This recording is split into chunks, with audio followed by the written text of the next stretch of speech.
Chosen ones, this is it. What I'm about to say might feel like a wake-up call, but it's time to take the final step.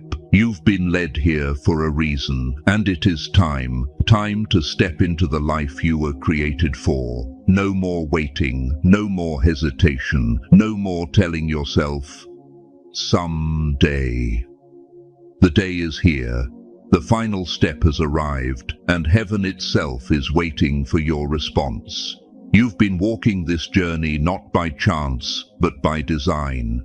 Every trial, every setback, every sleepless night, and every unanswered question, they weren't punishments, they were preparation. Just as Joseph's brothers meant evil for him, but God used it for good, Genesis 50:20, so too have your hardships shaped you into the person capable of carrying the destiny laid before you. And now, like Joshua, standing at the edge of the promised land, you hear the call, be strong and courageous. Do not be afraid, do not be discouraged, for the Lord your God will be with you wherever you go. Joshua 1:9. Pause right here, take a deep breath, feel the weight of this moment. And before we go any further, I need you to do 3 things, because your energy must be active, not passive. Hit that like button. Subscribe, because we are building a movement of 20,000 strong. And comment the number 99. Why? Because 99 is a signal. It's you declaring to the universe and to God that you are not the one lost sheep wandering. You are the one who has been found and is ready to rise. Remember what Jesus said. Suppose one of you has 100 sheep and loses one of them. Doesn't he leave the 99 in the open country and go after the lost sheep until he finds it?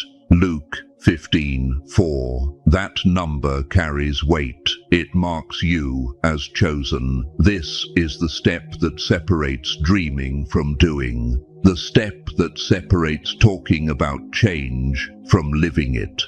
The universe is not holding back from you. Heaven is not stingy. The blessings are already prepared, but they will not pour until you move.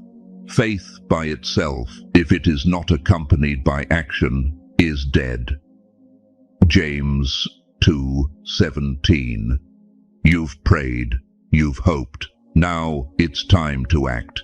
You might be trembling, uncertain, even afraid. Good. Fear is the clearest sign you're on the edge of something extraordinary. David didn't face Goliath without fear, but he still stepped forward, declaring, "The battle is the Lord's." 1 Samuel 17:47. That's where you are right now. Your Goliath is standing before you, and fear whispers, "You can't do it."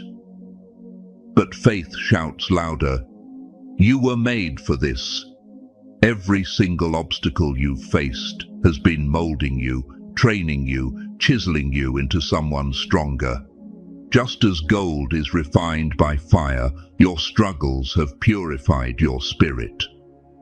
Isaiah 43:2 says, "When you pass through the waters, I will be with you, and when you pass through the rivers, they will not sweep over you.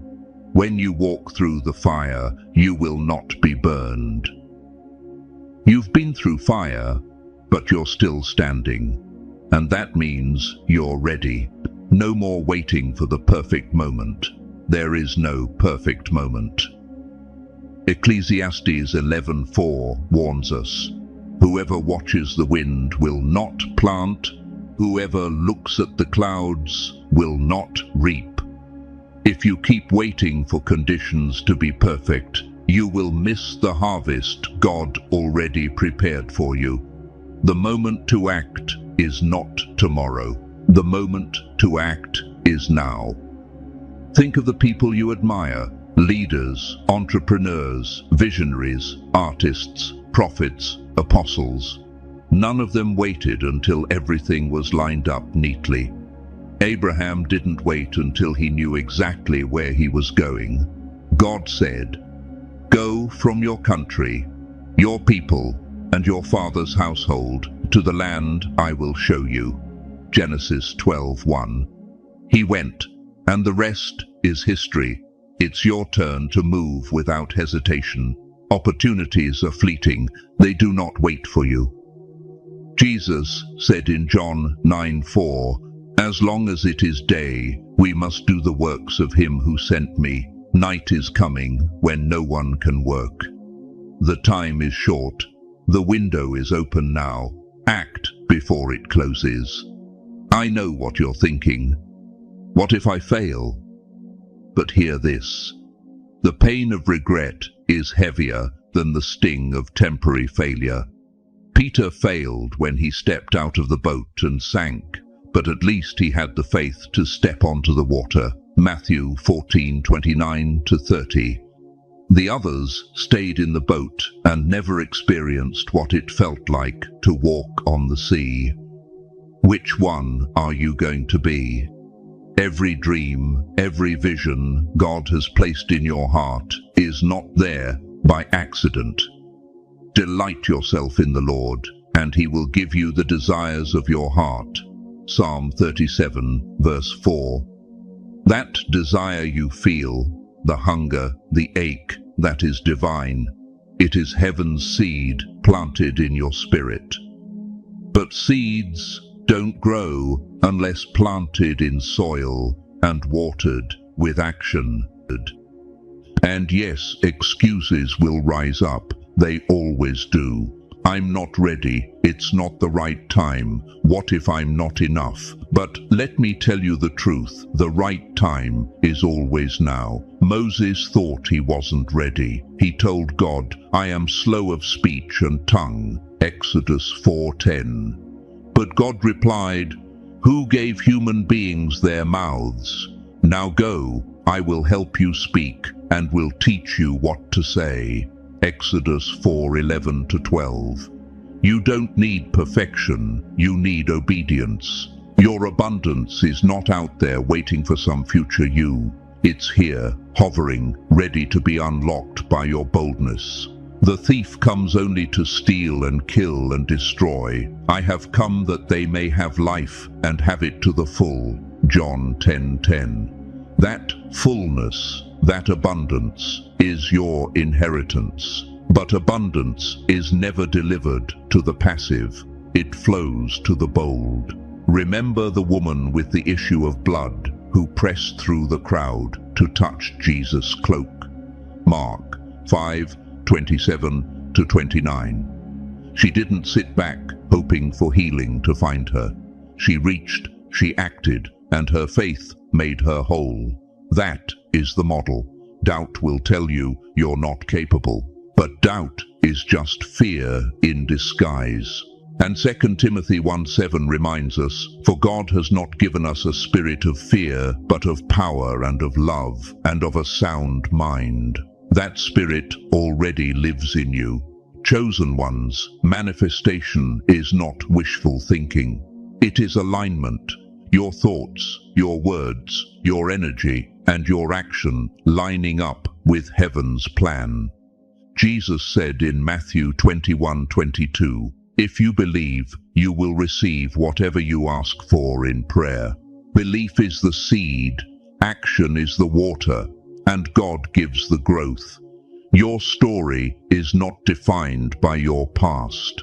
Paul said in Philippians 3:13-14, "Forgetting what is behind and straining toward what is ahead, I press on toward the goal."